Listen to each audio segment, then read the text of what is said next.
So before we begin the session, make sure to subscribe our channel and hit the bell icon for further notifications. Let's see the agenda of the day. Firstly, we will start with introduction to OOPS.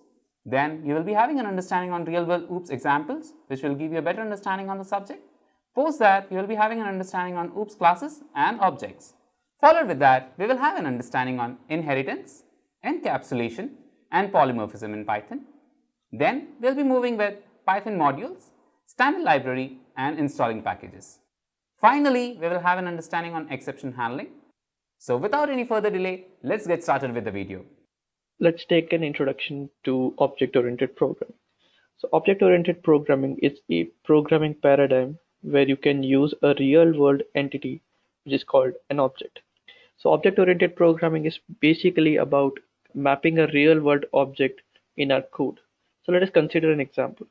Let's say that we have an object for parrot. Now a parrot has certain attributes and certain behaviors. Attributes are basically data about the parrot that we are interested in. So data such as name, age, color, and this data can be arbitrarily selected. Only the data that you need about the parrot needs to be in the object. So there might be other data about the parrot that you might not need. So the data such as the species of the parrot and so on, if you don't need that, you don't need to include that. And then there's behavior. So singing, dancing, or any other kind of behavior that a parrot might have could be attributed there. A behavior is basically a thing that the object performs, some task, some process that the object referring to the parrot performs. So let's take a look at an introduction to object-oriented programming. And now we'll be taking a look at basic principles of object-oriented programming.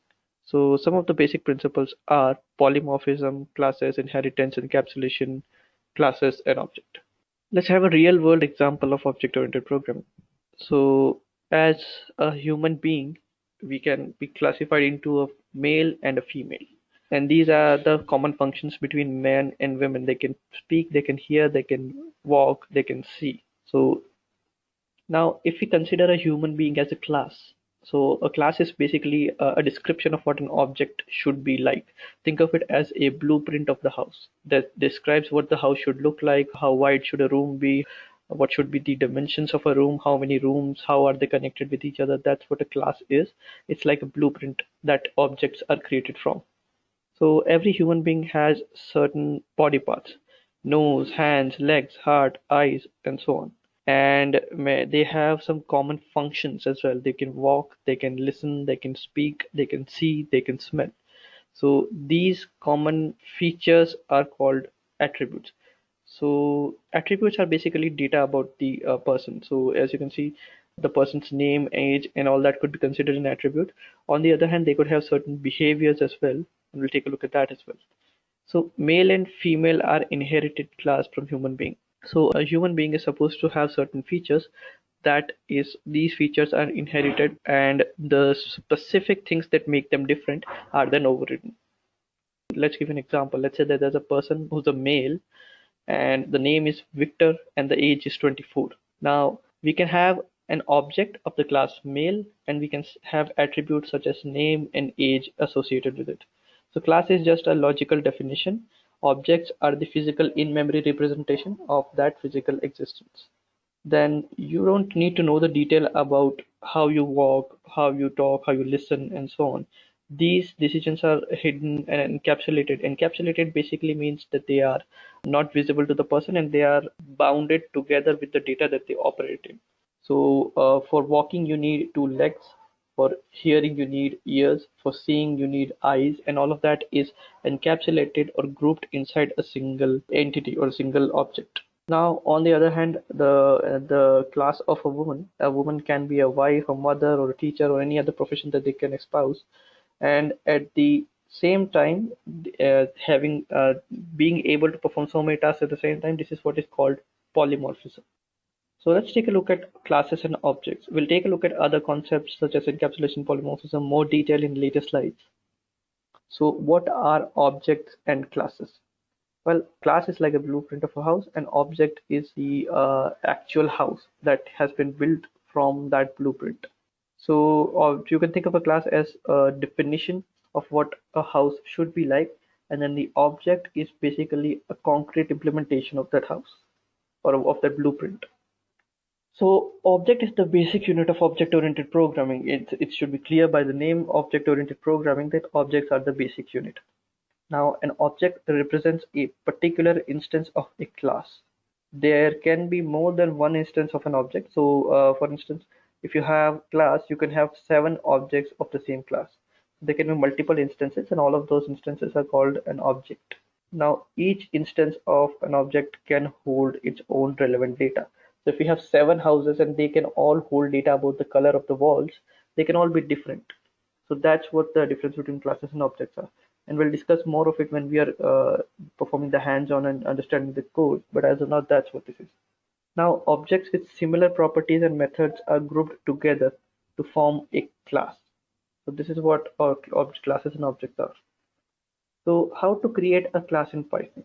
In Python, the class, we use the class keyword. We then give the name of the class, and then we just underneath that, we define the variables and all that for in an indented code block, and the attributes are the variables, and the behavior is the function. So let's move ahead and see what all of these mean. Now, after that, if you want to create an object, we can just call the class like a function and it will return an object to us. And there are a lot of more intricacies in that, which we'll discuss in the hands-on, but as of now, you need to understand that this is what this piece. Now here, object 1 is an object of the class with the name of class name. So how to access class members is one of the most important concepts. So you can create an object and using the simple class, and then right after the class you can put parentheses like you're calling a function. It will return an object to you, and in that object you can use the name of the class member which you want to use. So as we know that we had created a variable named variable inside a class name. So after that we create an object, we use the object name, we use the dot operator which gives us access to the members of the object, and then we click on that and we create I was just created, and that way we have several objects here. Now we print them and this is what it looks like. And now let's move ahead and see what this means. So there's another thing called the init method. This is one of the several magic methods that are present in Python, and we'll discuss those as well. The underscore underscore init underscore underscore method. This is also called a magic dunder method because it's got 2 underscores right at the beginning and right at the end. This is a special syntax for special methods that are supposed to perform special tasks. So to give you an example, we have an underscore underscore init method. This is also called a constructor method.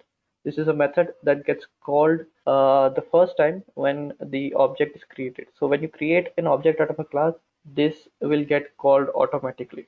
So as you can see, we have defined a class, we have defined an underscore underscore init underscore underscore method. This is also called a constructor method that takes in a certain parameters. Self is the object that will be created and returned. So if you want to make some changes to the current object, you can do it here, such as attaching some properties. So we are adding some name, branch, and year to the current object.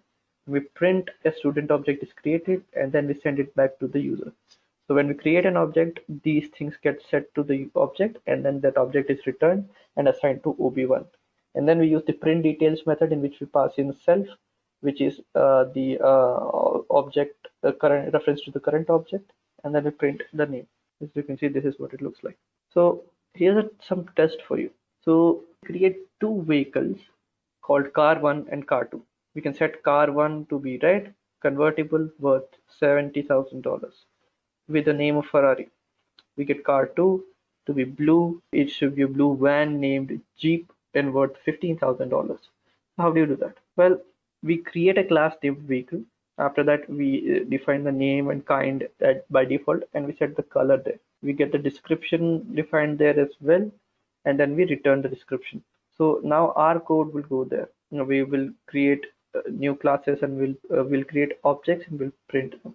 So how do you create an object, and how do you set these objects, and how do you do that with the vehicles? So we'll have to perform that, and in the hands-on, let's see how to do with several tasks. So to give you an example of how things are working, we have an app.py file which is inside a folder, and I'll be running command prompt here. And now what I have to do is I'll show you what classes and objects are like. Let me create a class, the name dog. And if I were to create an underscore underscore init method, and what I'll do is I'll accept the name for a dog. Self dot name equals name, and that's it. Def I'll create two behaviors. So a dog can talk, and the voice that a dog makes is woof. And I think I'll have to expect a self parameter. Always remember, when you're defining a method in class, the first parameter needs to be the self parameter, and this is injected by default. So you don't have to pass in any current objects or anything like that. And this will be done for you by the Python interpreter. So let me just correct this, and then I'll create another web function called print name. Now again, this will need a self parameter, and what I'll do is I'll use the print method, and I'll get self dot name. Now let me just show you a trick. So we know how to concatenate strings. Let's see how to interpolate strings. Interpolation basically means we create a string, we leave some places there to be filled with data later, and that will be filled by Python. We provide the data. So let me show you. So I say my name is, and I put this two curly braces. So I open a curly brace, I close a curly brace, and now I use the dot format method, and I pass in self.name. So what will happen is Python will look at the string, it will go my name is, then it will take a look at these curly braces, and it'll understand that I want to provide some data to be replaced for this curly braces to be replaced with. And in the dot format method, I pass in the data, which is self.name. So now let's call the function. So let me just create a dog, which is the class that I had just created. This will require a name. I'll call it Charlie. I think I ran it by mistake. So the name of the dog is Charlie, and now I can call the actions. So if I call dog dot talk, it'll print woof, and if I type dog dot print name, save it, and now if I run it using this, I can just type in Python HON, and the name of the file is app.py. I press enter, and as you can see, I print woof, and my name is Charlie as well. Now another thing that you need to notice here is that this method has a special meaning here. So this gets called automatically whenever I create an object. So if I were to create another object, let me just print something here just to make print object with name created. Now I use the format method again, sorry. And in that method, I'll pass in the name. This is done, and now this dog was created. I create another dog. Let me call this Bruno, and Charlie and Bruno. And now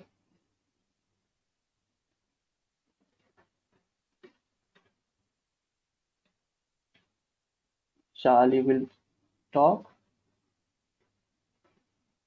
then Bruno will talk, then Bruno will speak its name, and then Charlie will speak its name. Now that is done, watch what happens when I run the code. So object with name Charlie gets created, object with name Bruno gets created. So as we have created Charlie first and Bruno later on, this function gets called for Charlie, this function gets called for Bruno.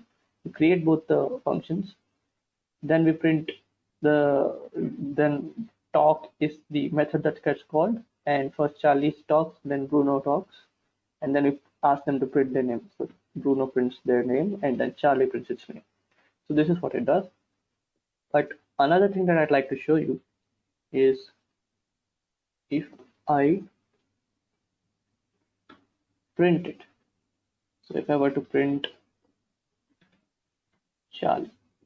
Now these are objects, these are not string. So if I print both of them, what do you think will happen? And we get the name of the class, and this is the class of dog, and we get the IDs. So that's not very helpful. What if I wanted to print, whenever I print Charlie or Bruno as objects, I want to print their name, right? So what I can do is, since we're in a class and we have magic methods, I'll show you one more. It's called str. And what I'll have to do, I'll return some string. Here, all I have to do is return self.name and run this. And as you can see now, instead of printing that long string of name and class name and all that, it's going to print the name of the dog, or the object of the name of the name attribute of the object. So this is what it looks like. There are many other magic methods, and I encourage you to check them out on the documentation page. But as of now, I would definitely suggest that you read more about it. This is what it means. Hopefully, the topics that I want you to get away with is the constructor method, how to create a class, how to create an object, how to call methods on those objects. Now, these two objects, instead, they don't have the same, they have the same structure, but the data in them is different. So the name, the attribute name is different for both of them. This is why when we call the print name method, Bruno prints Bruno and Charlie prints Charlie. So make sure that you understand that as well.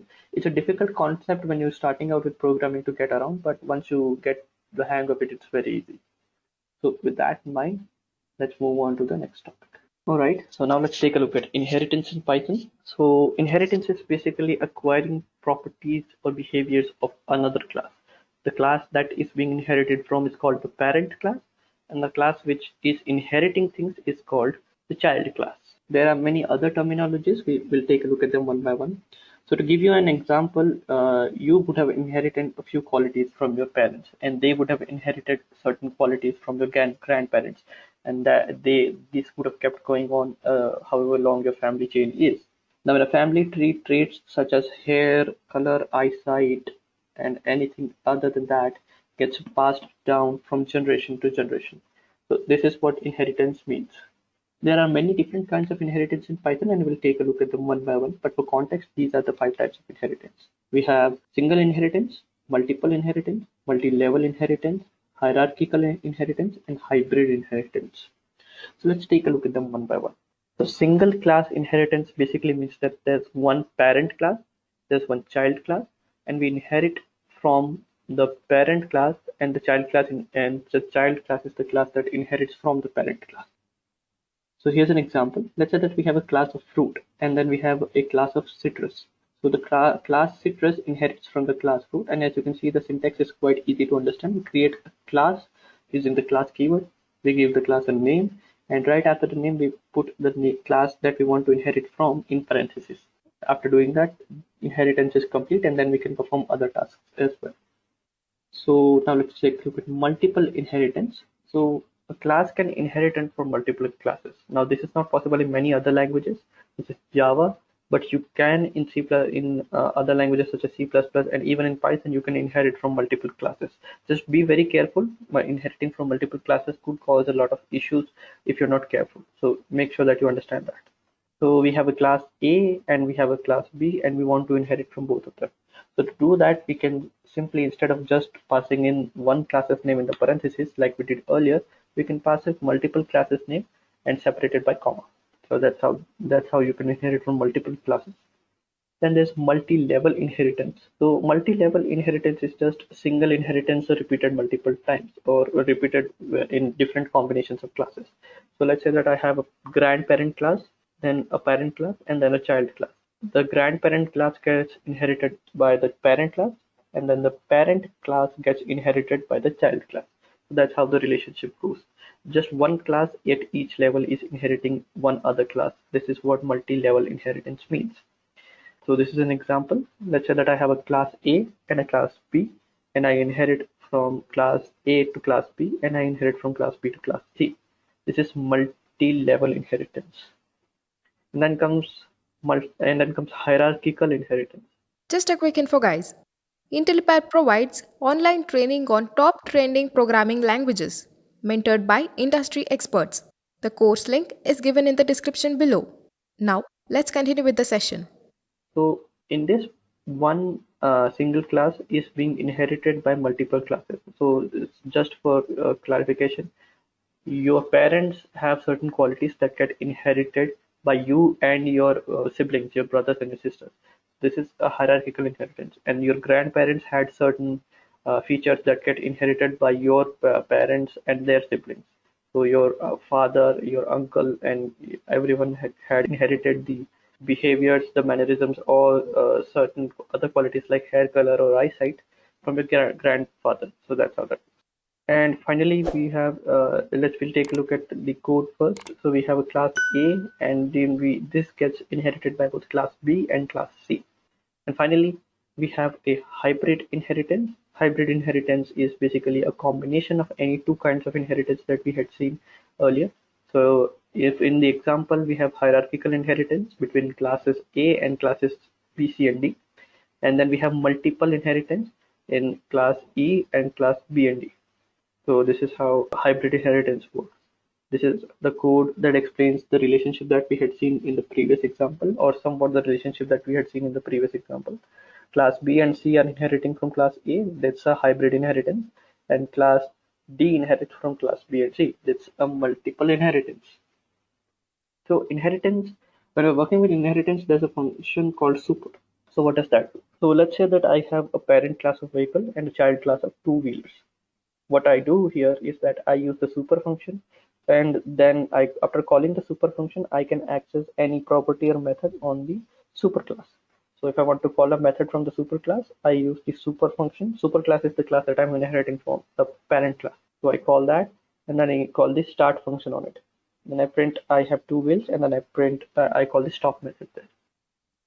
So when we come to inheritance, there are certain concepts like overloading and overriding. So overloading and overriding, separate concepts. Let's take a look at them one by one. Overloading is basically one function with different parameters. So we overload the function so that we can understand what kind of behavior we want. Depending on the number of parameters, a function will get called. So in the add function, if I type in 3 integers, it will call the second function. And if I pass in 2 integers, it will call it the first function. So there's another way of overloading a function. Instead of creating multiple functions with different parameters, what you can do is you can act on the function parameters based on their data type and the size of the data. So that's how you can do that. This is what's happening here with checking if it's an integer or a string. If it's an integer, then the beginning result that we're about to return should be 0, which is an integer. So that when we add numbers to it, we don't end up affecting the result. On the other hand, we can assign an empty string to it if it's an instance of string. And then we perform the concatenation operator again and again and again, or add addition operation, and then finally we just return the result. Now we come to overriding. So overriding basically means changing the functionality of a function that we had inherited from a superclass. So let's say that I have a class called A. It has many functions. One of them is say hi. So it says I am in A. I create another class called B, inherits from class A, but I want to change the implementation of the say hi function. So I do that by defining another function with the same name and the same parameters. And then I change the implementation. And now when I call the say hi function, the B class's version of say hi will get called. So let's take a look at some examples. Here's the code, and we'll take a look at multiple forms of inheritance, overloading, and overriding. The first thing is I'll create a class named base. Let me give you a more intuitive example. Let's say that I have a class named person. Now person has several attributes. I will create an init function.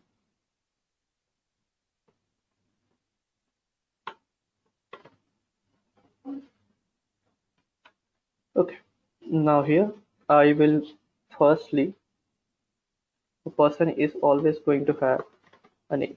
Let's just keep it simple and keep it at that.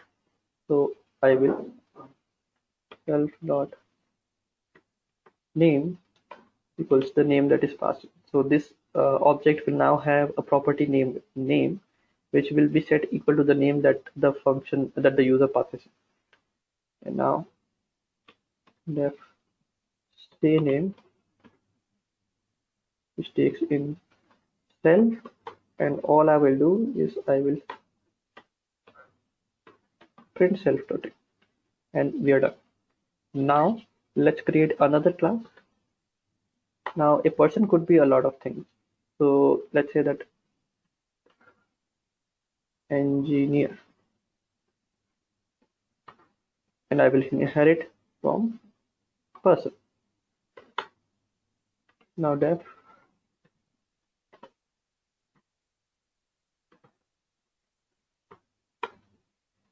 self dot profession is equals to engineer.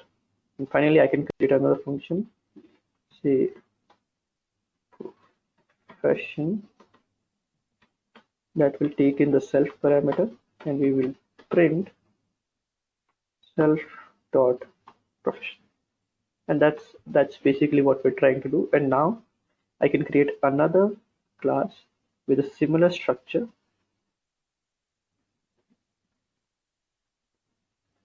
and here this will be a doctor.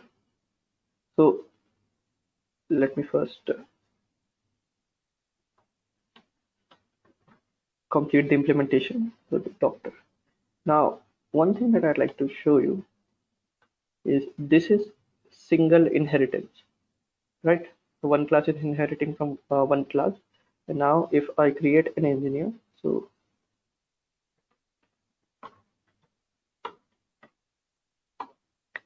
and if I print dot say name, so obviously I had not to pass a name as of now, and this is going to cause some issues. I want you to figure out why. If I run this, let me just run this. As you can see, I've gotten an issue. It says engineer has no attribute name. Can you figure out why that is? Let me tell you why that is. If you want to take some time and figure it out, pause the video and think about it. And if you'd like to know why this is happening, I'll tell you. So with the engineer, let me pass in a name first. So let's say the name of the engineer is John. The reason why is I'm setting the name, but this constructor function is not getting called. So I'm not setting the name property here. All I have to do to solve this is use the super function that we have already described. And using the super function, I'm going to call the underscore init method. Inside it, all I have to do is I have to pass the name. Now that that is done, if I use the function now, I'm calling the person's name John. So this is working, and we are working for fine as of now. Now if I were to use, instead of this, I were to use say profession, and I'm printing the profession of the person, which is this. Now the problem that I'm getting here is that I'm printing the return value, which is nothing.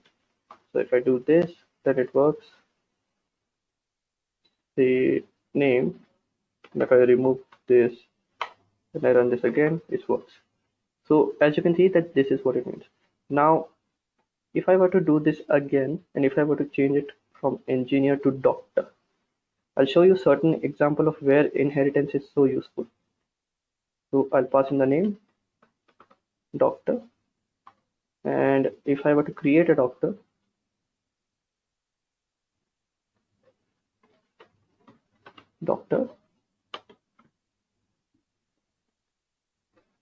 I have to change this here as well.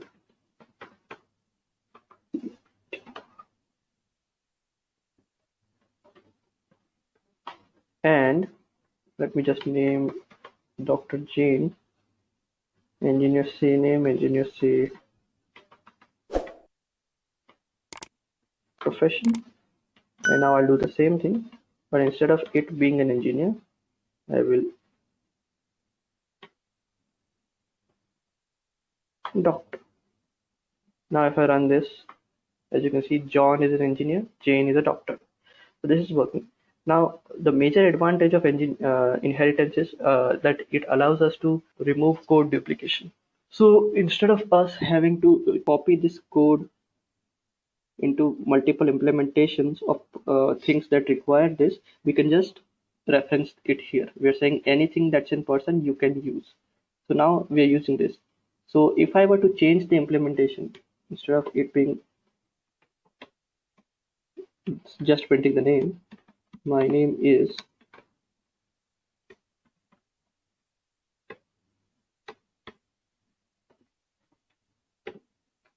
right. And now if I were to print this, as you can see, the implementation is changed in both of them. Imagine this is a large system and I have a lot of code. So instead of me having to then run through all the professions that I have and changing this in copying and pasting it in every file, I can just change it here and this change will be reflected in all the files. So that's the major advantage of inheritance. It allows us to remove code that needs to be copied multiple times, and we can safely change the implementation, and the other functions will work exactly the way they are supposed to. So that was multiple inheritance. But let's say I wanted a multi-level inheritance. So how I would go about doing that? So let me just remove all of this. Let me create a class. This is going to be a really generic example. Class A, and I will create init, pass in the self and print. Instead of printing it, let me just pass. This keyword is used when I want to tell Python that there's nothing, no implementation here. If I leave it open, then I'll get some error. As you can see, I'm getting an error here. Expected an indented block of Python. So I'll just put in pass here because I have nothing to tell right now. Then B, and finally class C will inherit from both A and B, right? And now all I have to do, if I want to, I can basically add a few other things. So I can create a function named tell, or another thing I could do is say class name. I could do that as well, but I think the most important part here is, let me just print A. And I have to pass in self here, even though I'm not going to be using self. Print from. Now I can copy and paste the same thing.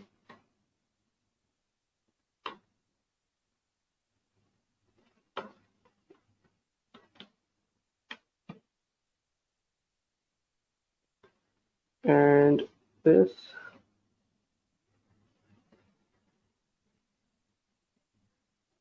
copy and paste it here.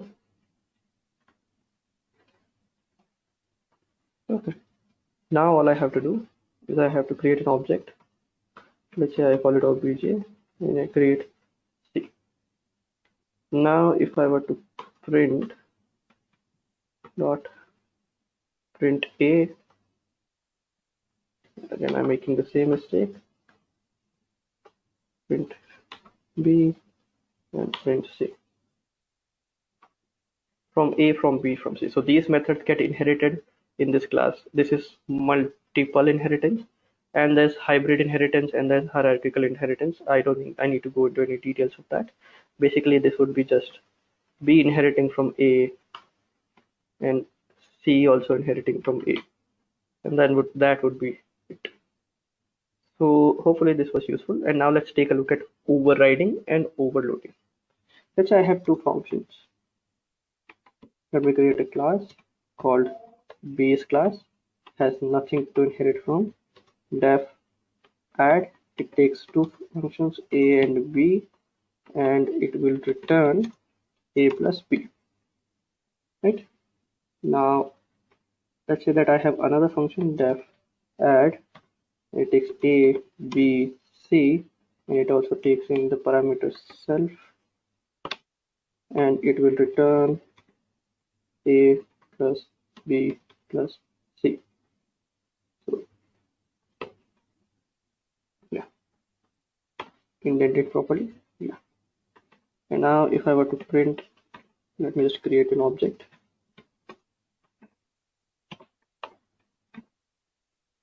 And here I can call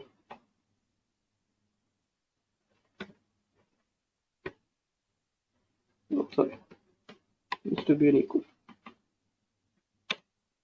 So add, and I pass in two numbers, 2, 3.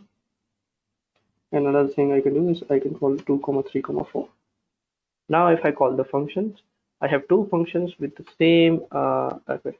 Add is missing one position requirement for C, A, B, C. Okay, I think it should work. For some reason it's not. We'll take a look at that.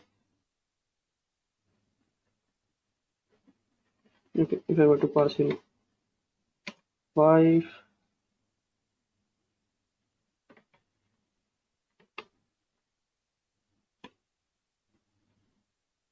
okay.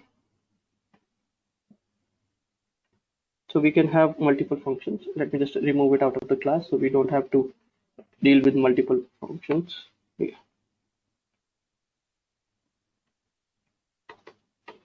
Okay, this will work just fine. So yeah, self is also needs to be removed because we are outside class.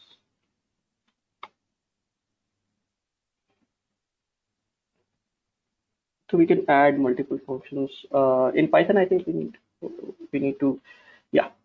So this is how this could work. Let me just clear the screen, and yeah, so this could work just fine if I have overridden the functions, but you could have multiple. This is what overriding would look like in a function. Let me just show you what overriding would look like. I have a base class, and then let's say I have a derived class that will take a base class, and here what I have to do is I will use the add function again, but a comma b, but what it will do is instead of just adding a and b, it will also add 1 to it. So, or also I need to use the self keyword. Now if I were to create base derived derived, and now what I can do is print base dot add 1 comma 2 and derived dot add 1 comma 2 comma 3, or I could just add 1 comma 2 is fine. As you can see, it's giving me different results based on the implementation that I have. But let's talk about overloading. So I want to create a function that handles multiple things.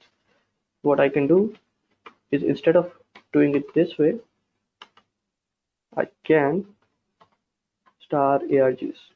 So this is what it will do is however many arguments I pass. Let me just go over. Even if I were to pass in 3 arguments, 4 arguments, 5 arguments, it will perform the same task. So now if I take a look at if length of args is equal to 2, then return args of 0 plus args of 1. If it's not the case, then result equals to 0, and for x in args, result plus equals x, and then we return the result. So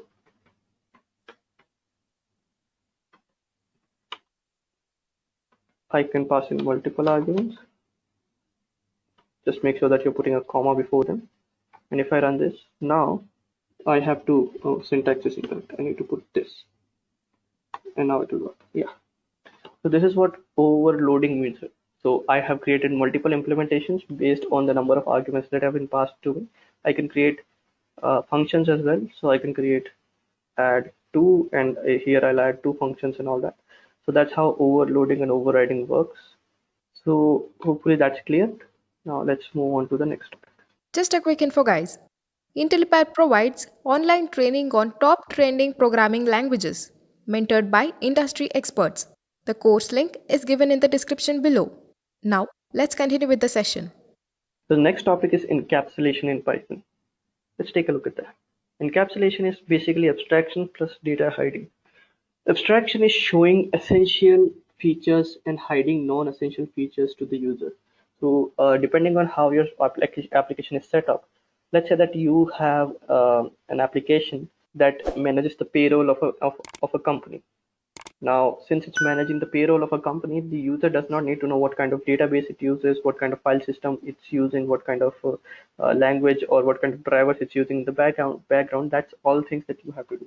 So you can abstract those details out of the program and just focus on the UI and all that. So that's what abstraction means, just showing the essential features and hiding the non-essential features for you to deal with. So this is what it means.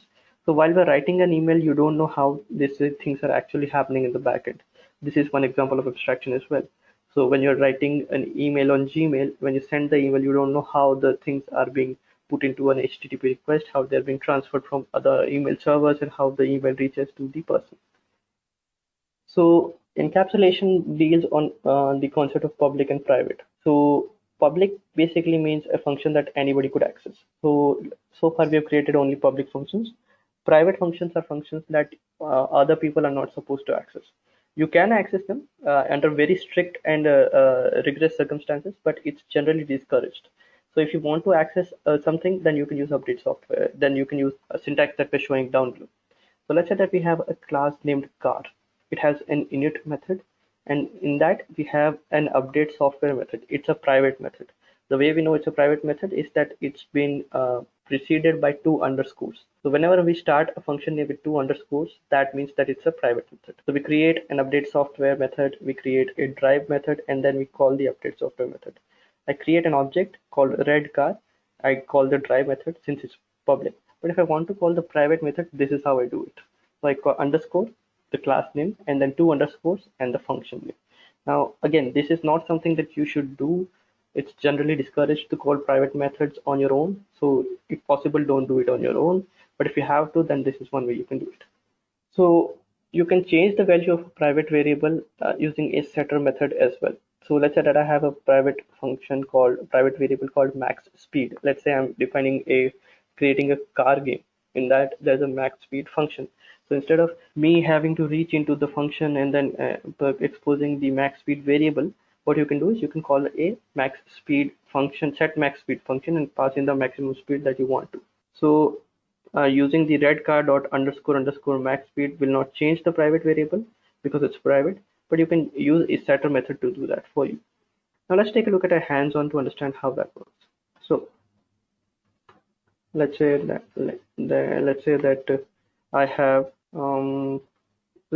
I have a function called let's say I have a class called some class, and here I have a function.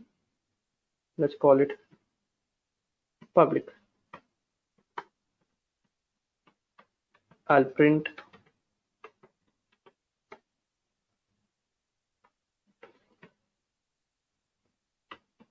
public function, and now I can create a private function. Always remember, underscore means private.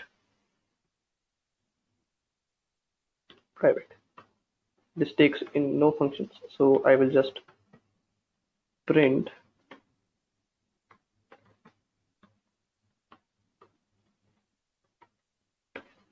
private function.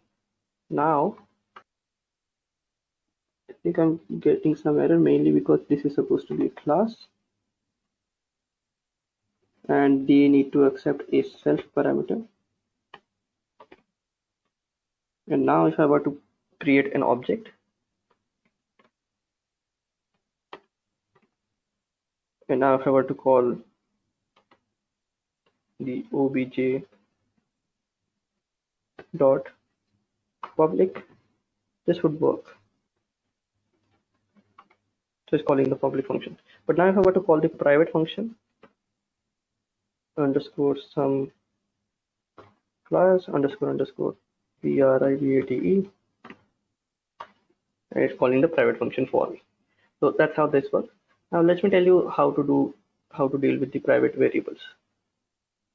So let's say that I have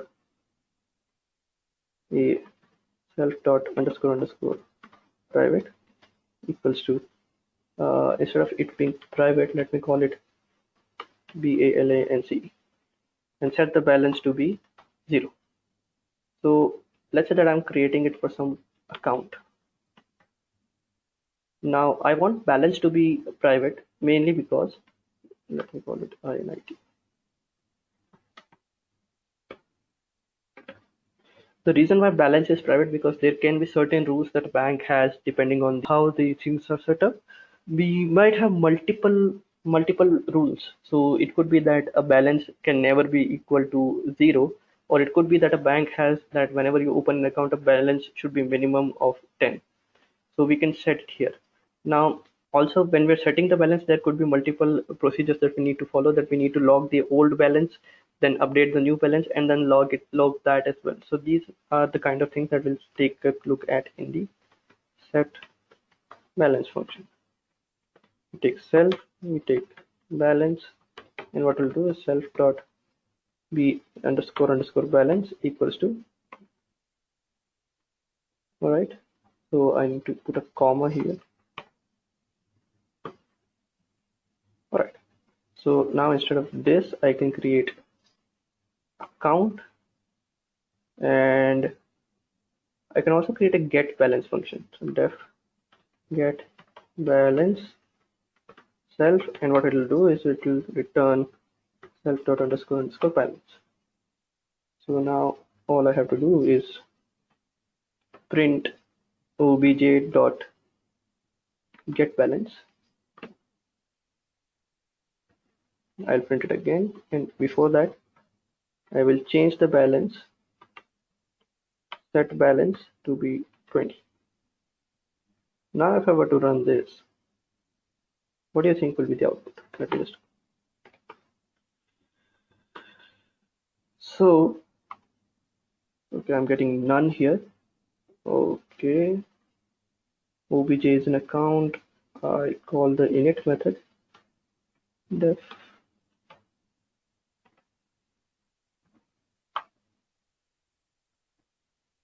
self dot balance is being set to 10, and then I'm passing in the balance, or I could also do it this way, self dot set balance to be 10. Still getting none. So we have self dot balance, we have self dot set balance, we have an account, and we are using the obj. Let me just print it here.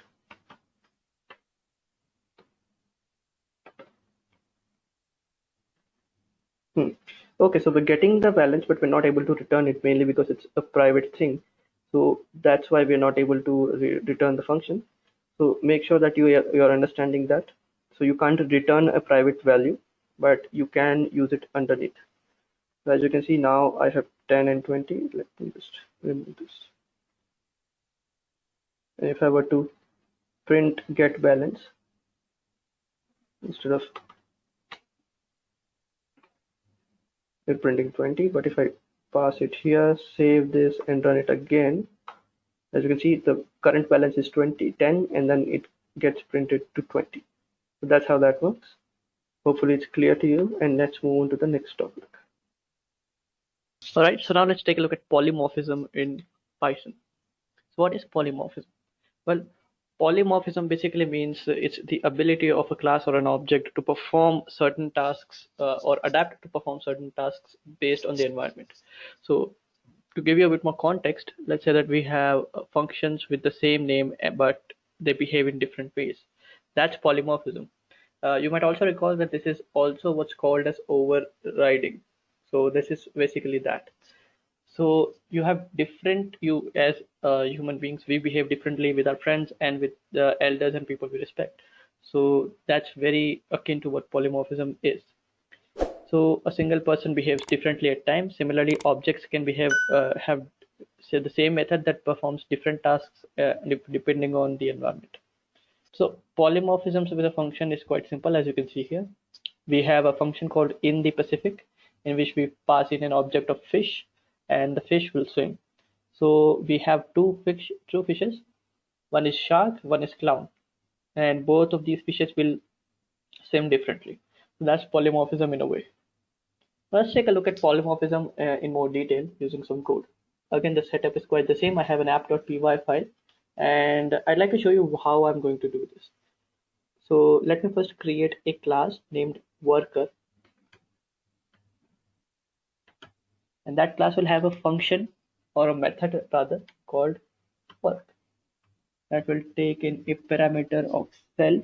And now all I'll do is I'll print working. Now that that is done, I'll create another function called perform task.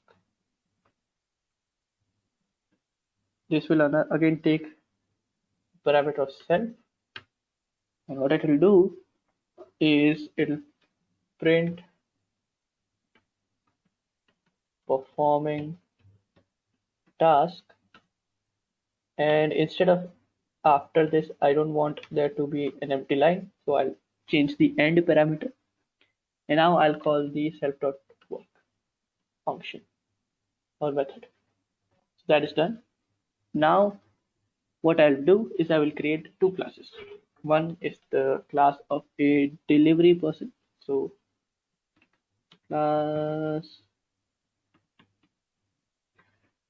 delivery man, and this will inherit from the worker class.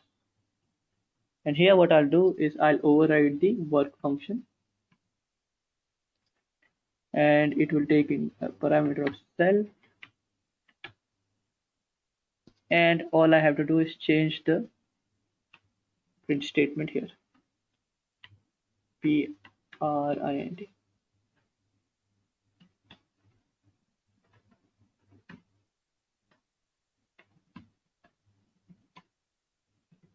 Delivering goods. Similarly, I'll place another class. This class will be called lumberjack. This will also do this, but here the task will be different.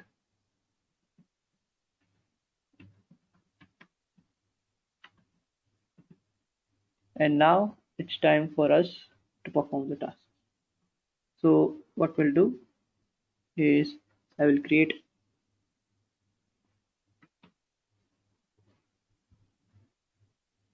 an object of delivery man, and I'll create another object for lumberjack.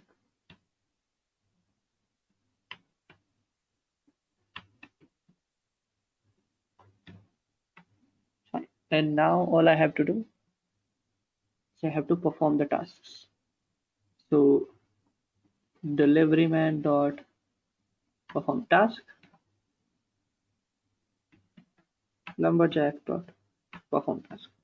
So even though the perform task function is going to do the same thing, since we have overridden the work function in both of these classes, our code is going to perform differently. So for one thing, we are performing the task of delivering goods, and for the other, delivering cutting wood. So you can mix and match a lot of these tasks and perform and make it to work the way you want it to work. Now let's move ahead and see what else we have to do. So now comes the title of modules. So a module is basically, let's take a look at what modules are. To put it simply, a module is simply a file that contains some Python code.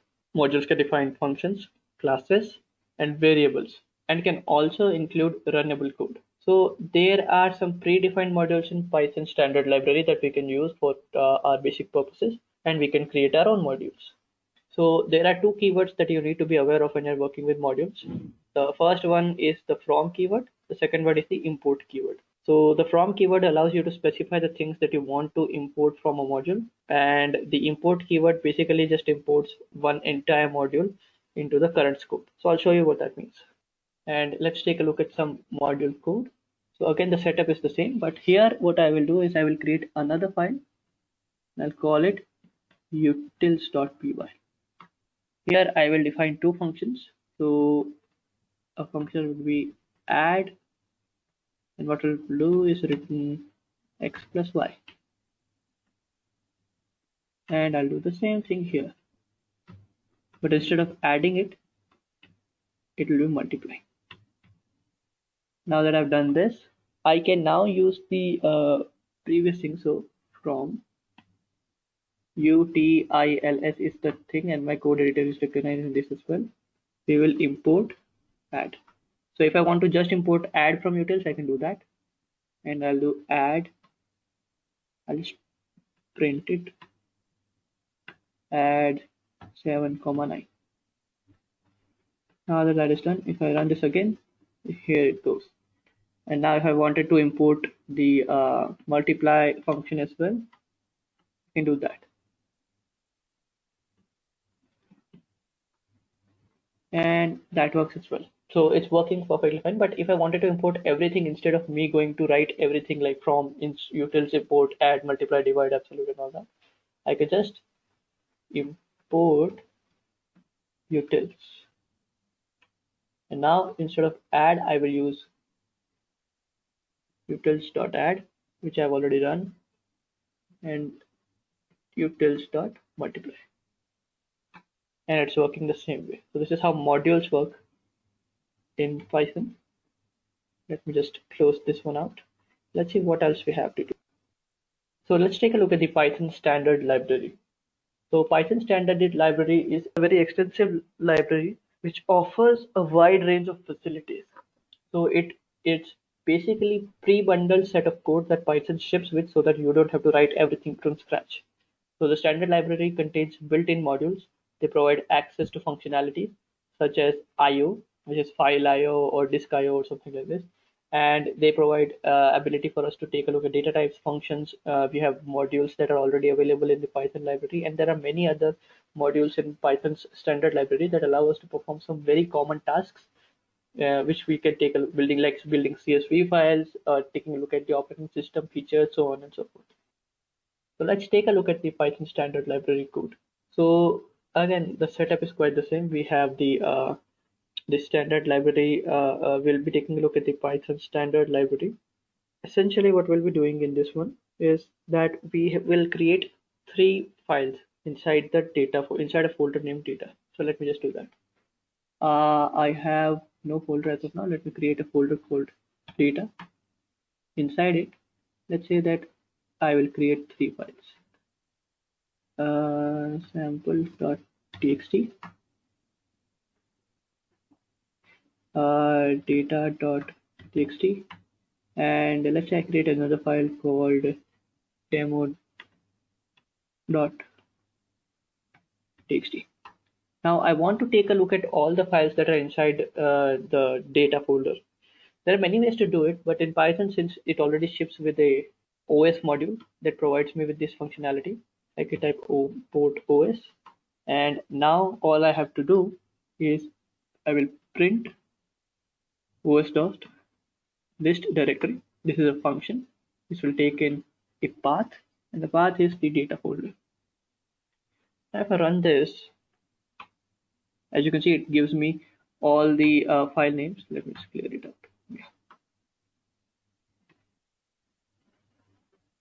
Yeah, this is what it looks like. So there are 3 files in this folder, and these are the name of the files. Now I can take this a lot further. There are a lot of things that you can do using the OS module, and there are many other modules that you can perform a lot of tasks with. Similarly, if I wanted to just use this, I could do it like this: from OS import list directory, just to revive the previous examples. And if I were to use it now, this is what it looks like, and it works just fine. So let me just remove this. This works. And now let's take a look at what else we can do. So we will be installing packages, and when we're installing packages, we use let me just show you. We use something called pip.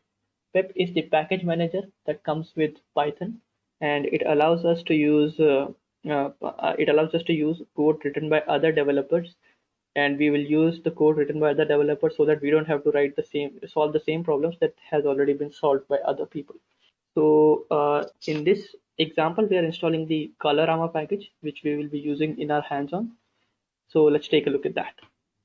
So as of now, Colorama package is not installed. For me to install the Colorama package, I have to type in the command pip install Colorama, Colorama.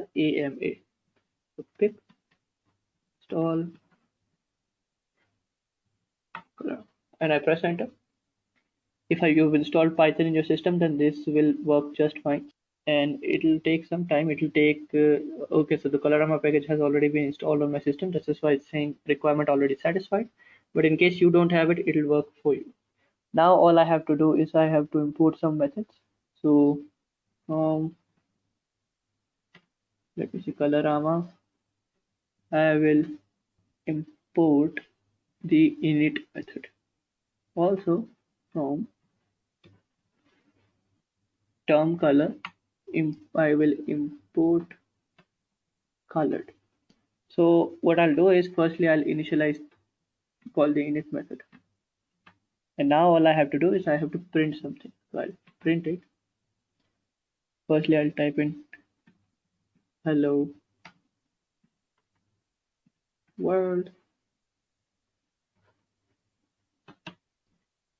and in the here I will have to wrap it inside the colored function so that the output is colored. Here I passed in the text, and now I need to pass in the colors. So the colors would be white and on red. So white, this should be a string, and on red.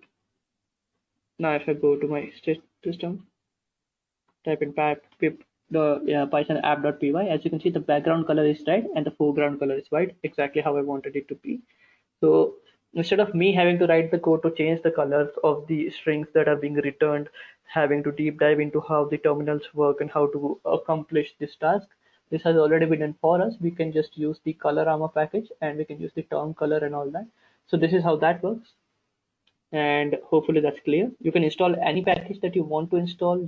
Just make sure that you're understanding what is the package you're installing. Is it a good package? Has it been used by other users? Is it tested? Is it pure? And all that. And now we come to exception handling, and this is an important concept, so make sure that you understand this. So an exception is basically a runtime error. This could be caused by a lot of things that are outside your control. Let's say that you're building an application that works with a database. Now it could be that the database for some reason is not working. Maybe the table is not there. Maybe the web server that is hosting the database management software is causing some issues, has run into some issues, and now you need to perform some other tasks. So these are runtime issues that you can basically expect these things to go wrong and write code that should be performed when these things go wrong, such as displaying an error message and doing something else. If you don't do it, then your program will exit immediately. One of the most common runtime exceptions is file not found exception. So exception handling is basically writing the code to handle these exceptions to occur. We are basically expecting things to go wrong, and we are writing code to handle if these things go wrong the way we want them to go wrong. So there are certain keywords, and you need to understand their meanings before you jump into exception handling. Things like try, except, finally, raise, catch, and all that. So we'll take a look at what these mean. So let's take a look at try. You can create your own exceptions if you want to, and raise them appropriately where you think it's appropriate. But as of now, what you need to understand is that these exceptions you only need to create your own exceptions when the already existing exceptions don't make sense. So let's take a look at try. Try allows you to define a code block that could potentially throw an exception. So underneath the try keyword, as you can see, we have indented a function named throw exception. What happens in this function is that it takes a look at the function, it might throw an exception, and if it does throw an exception, then we catch it and we perform certain tasks. We catch it using the except block. So except allows us to define a code block to check whether when an exception occurs, what do we do then. So here we are raising a custom exception, and we are expecting it to go wrong and raise that custom exception. And in the except block, we're typing when a custom exception is thrown by this code, then perform this task. Here we're just printing the message returned to us by the custom exception. And then we go to the finally block. So the finally block gets run whether an exception is thrown or not. So let's say that you have a database connection and you want to close it. You can think of it like this: even if your throws an exception, your database connection will get closed no matter what. So that's why we use the finally block. It's basically used to free up resources that are not going to be used. So if you've opened a file or you've opened a connection to a network and your code throws an exception and it exits out prematurely, then that connection remains open. So the finally block basically allows you to take a look at the code, and then if there are some resources that you need to free up, you can free up there. And then there's the raise keyword. Raise allows us to create our own exception and raise them the way we want them to. So this is what it means. And in this example, we're creating our own exception, and then we are raising these exceptions as well using a function called raise custom exception, in which we are basically using the raise keyword and instantiating a new exception. And now let's take a look at some code. So all we'll be doing here is we'll be creating an exception, throwing an exception, and learning how to handle custom exceptions as well. So the first thing I'll do is I'll create a function called throw exception. I will accept a number here, and if the number is equal to 0, then I will, instead of throwing, I'll use the raise function and exception. And here I'll pass in an argument that will show the message that I want to display on the screen, which would be argument 0 is not accepted, else we will print number.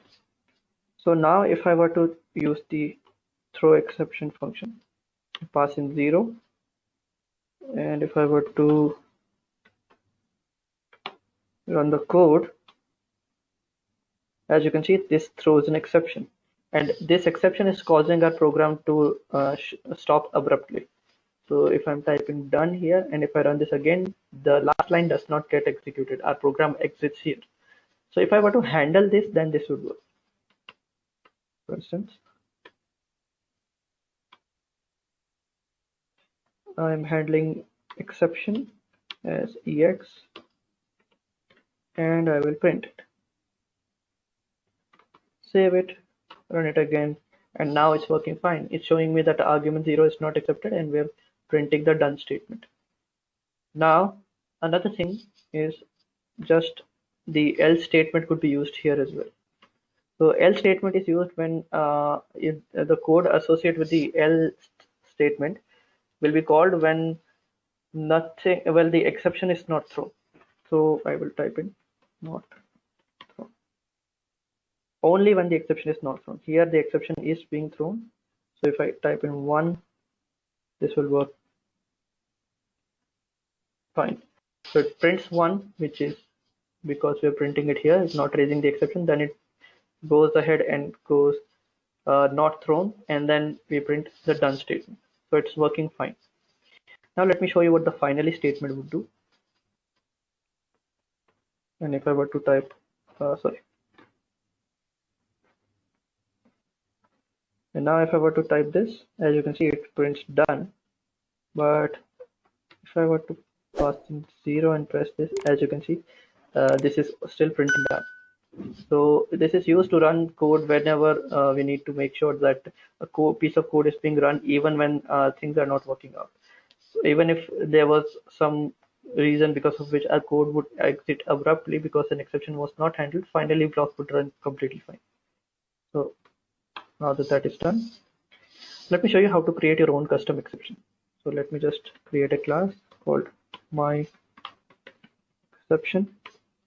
It takes an exception. Now I would have to init. Now as you can see, I am inheriting the exception class. So I would use the super method.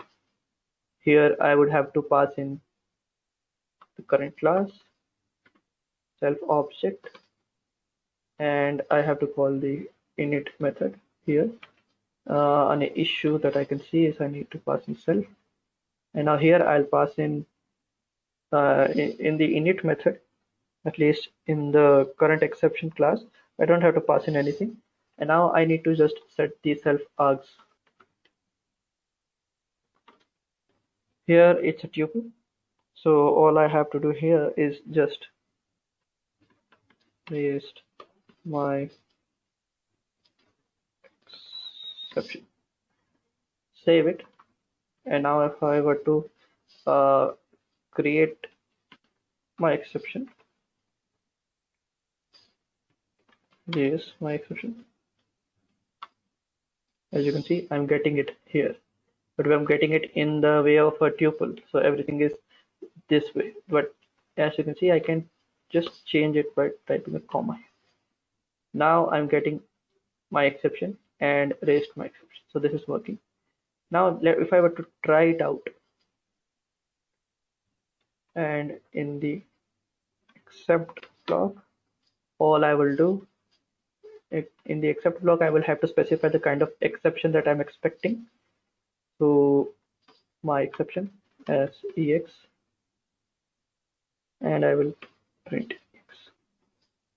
So we've done this and it's working fine. We can mix and match a lot of things like else and finally and all that, but here it's working fine. Just a quick info, guys. Intellipaat provides online training on top trending programming languages, mentored by industry experts. The course link is given in the description below. So guys, we came to the end of the session. Thanks for watching.